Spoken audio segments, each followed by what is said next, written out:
Parce que là, on va prendre la déclaration du secrétaire général de l'UDPS, l'homme le plus populaire à l'instant, M. Augustin Kabouya. Juste sa déclaration, l'homme a répondu, parce que Jean-Marc Kaboun rappelle les histoires. Des fois, on oublie facilement l'histoire. Mais quand Jean-Marc Kaboun rappelle qu'écoutez, l'autre fois, vous avez taxé Mobutu de ceci, cela, tout qu'on sort, tout ce qu'il a voulu dire. Est-ce que sa femme a été matraquée, je ne sais pas quoi, comme utilisé comme concept à ce niveau-là? Parce que Kaboun retrouve sa femme être arrêtée, interpellée dans les accusations qui ne sont pas vraies. Là, c'est Kaboun. C'est un regret de Jean-Marc Kaboun. Mais là, Augustin Kabouya n'est pas resté inanime. Monsieur Serge Taboko, est-ce que vous comprenez quelque chose que non? Fayoulou est en même temps roué dans une marmite politique dans laquelle il n'arrive pas à concevoir quelle est la véritable face politique actuelle pour prendre des décisions. Parce que là, la une maintenant c'est Jean-Marc Kaboun et l'affaire Martin Fayoulou commence déjà à prendre les rétro-pédalages. Détrompez-vous, messieurs, détrompez-vous, chers compatriotes. Le président Élie Fayoulou, l'homme qui a obtenu plus de 62% des Congolais, il a toujours l'ancrase, il a toujours dans les cœurs des... Bien qu'il a changé le combat politique, pas de vérité des urnes, maintenant c'est l'audit du fichier électoral. Il est toujours dans les combats, sur la vérité des urnes. Mais permettez-moi de raconter d'abord mon ami.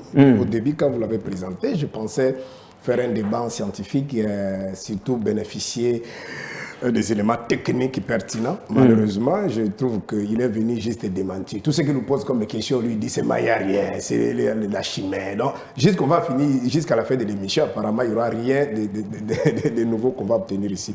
Mais je vais t'aider, mon frère. Il ne faut pas utiliser des langages un peu raccourcis, dire qu'on parlait des individus. En sociologie politique, il ne faut pas dissocier les acteurs politiques et la gestion. Ouais, par exemple, si vous parlez de la Chine, tu ne peux pas mettre de côté les Mao Tse-Tse.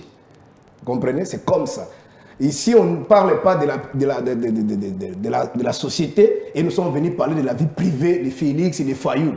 Là, tu peux avoir raison. Pourquoi parler de l'autre, de parler du pays? Mais lorsque vous parlez de la société en sociologie politique, il y a toujours des acteurs parce que ce sont des animateurs de la société moderne, surtout au XXIe siècle.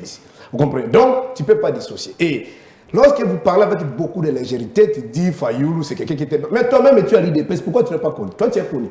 Même ici, si on sort ici, on demande aux gens, tu es connu. Mais le monsieur-là que tu dis n'était pas connu. Si ma mémoire ne me trahit pas, Papa Etienne Tshisekedi l'a baptisé commandant du peuple. Quelqu'un qui n'était pas connu, comment on peut le baptiser commandant du peuple? Si ma mémoire ne me trahit pas encore, les jours de prestation de serment de Félix Tshisekedi, il a répété les images existantes. J'étais à la main au commandant du peuple. C'est quelqu'un qui n'était pas connu. Il s'adressait à Martin Fayoulou. Avec toute reconnaissance. Si n'était pas connu, il y a une image qui existe, Matadi aux États-Unis d'Amérique. Je n'ai jamais vu un opposant crédible et sérieux comme Martin Fayoulou. Les images existent. Ça, c'est pendant que le régime de Kabila. Ne pas venir ici faire des incantations dans un plateau, mon frère. Et quand les autres se battaient à l'époque, l'IDPS, peut-être vous n'étiez pas là. Donc il faut beaucoup de respect à l'égard de ce monsieur-là. C'est un homme crédible, c'est un produit consommable. Ils ne sont pas nombreux. Vous comprenez? Si était secret avec beaucoup de gars, beaucoup d'estime, il ne faut pas avec beaucoup de rejetés venir débiter des choses peut-être que vous ne maîtrisez pas. J'ai dit d'abord ceci, et surtout quelque chose que vous venez d'insinuer ici, je ne serais pas d'accord. Mais c'est Kabouya, c'est pas un grand, il n'est pas grand, il n'est pas grand. Ce sont des gens qu'on crée, on fabrique dans chaque régime politique. Il est fabriqué par les pouvoirs. Aujourd'hui, si l'IDPS perdait les pouvoirs, on ne parlera plus de Kabouya. Dans le passé, qu'est-ce que Kabouya a fait? Il a été même candidat, il a été